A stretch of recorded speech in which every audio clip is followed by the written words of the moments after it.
काठमांडू से भक्त आप आए थे? अच्छा बैठो। हाँ बोलो बेटा, आ जाओ।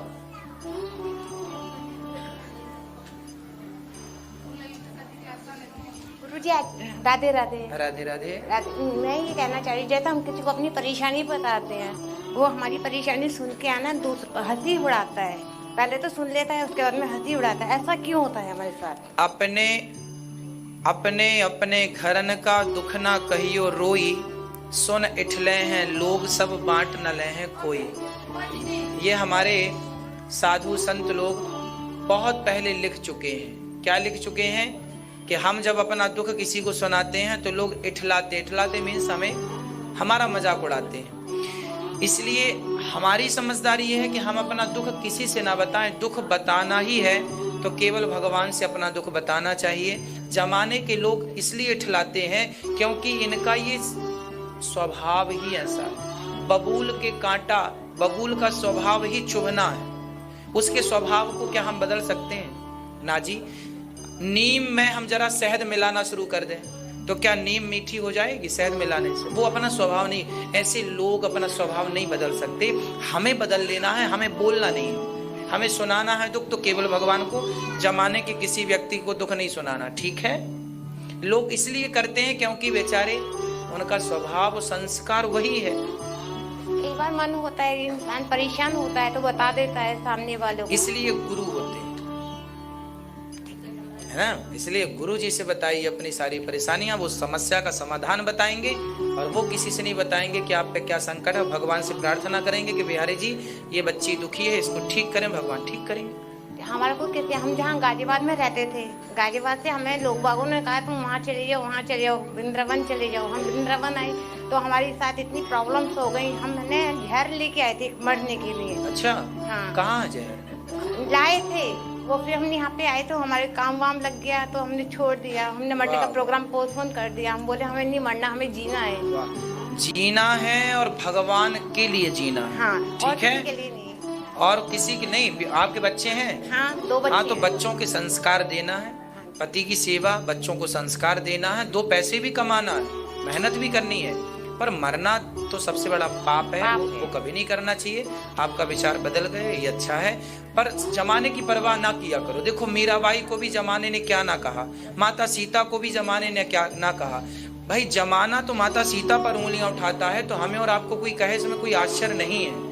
ये लोगों का संस्कार ही है, सब क्या कहोगे? ठीक है? राधे राधे। खुश रहना और दोबारा मरने की हरकत ना करना, ठीक है? राधे राधे गुरु। राधे राधे। हमारी ये परेशानी है कि हम घर छोड़ के आ गए हैं आपके पास। तो हम क्या करेंगे? अब हम यहीं पे रहना चाह रहे हैं। ऐसे वृद्ध माँ का है, आप थोड़ी वृद्ध हो। तो अब हम तो जा नहीं सकते। ना बेटा, तुम कहाँ से आई हो? हम बरेली से आए हैं। माता पिता शादी हो गई आपकी? शादी हो चुकी। पति कहाँ है? पति हैं। कहाँ है? बरेली। क्या करते हैं पति? काम कुछ करते नहीं है। 2 साल से लॉकडाउन चल रहा है और वो घर पे बैठे रहते हैं और परेशानी चलती रहती है। इसलिए आपने छोड़ दिया? बहुत मारते भी हैं। तो उनको समझाओ बेटा, उनको कथा सुनवाओ, उनको सही करो। तुम्हारी कथा सुनवाएं तो वो क्या कहते हैं, ये फालतू की बातें हैं। और हम जो सुनते हैं, हमारा रोज नियम है, और मगर वो मानते नहीं है हमारी बात। कलेश होता है बहुत। कोई बात नहीं, आप उनको मत कहा करो कि कथा सुनो। एक काम किया करो, आप कथा सुना करो। आप थोड़ा आवाज तेज करके थोड़ी उनके कान में धीरे धीरे कर। क्या होता है ना कि डायरेक्ट ना, जो व्यक्ति नास्तिक होता है, कथा नहीं सुनता, वो डायरेक्ट नहीं, क्या है, दवाई जो होती है ना, डॉक्टर वो धीरे धीरे कड़वी दवाई शहद में मिला के देता है। क्यों जी? उसी प्रकार भगवान की कथा को भी जो नहीं सुनता, भगवान को नहीं मानता, उन्हें भी भगवान की कथा वो धीरे धीरे कड़वी दवाई शहद में मिला के देता है।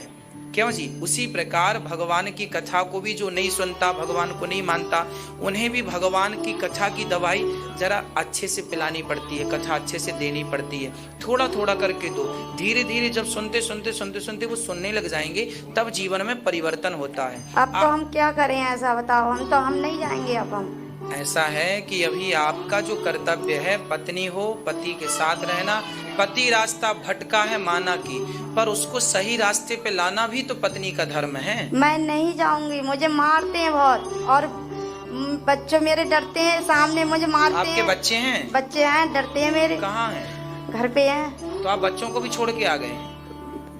जब बच्चों को क्या देखना, सामने पड़ेंगे, ऐसे ऐसी हरकत करते हैं सामने माँ बाप, तो क्या अच्छा लगेगा? कितने बच्चे हैं आपके? 3 बच्चे हैं। 3 बेटे?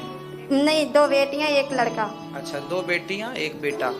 तो आपका तो देखो फर्ज यही है कि बेटों को, बेटी को संस्कार दो। कैसे रहेंगे वो आपके बिना? ठीक है।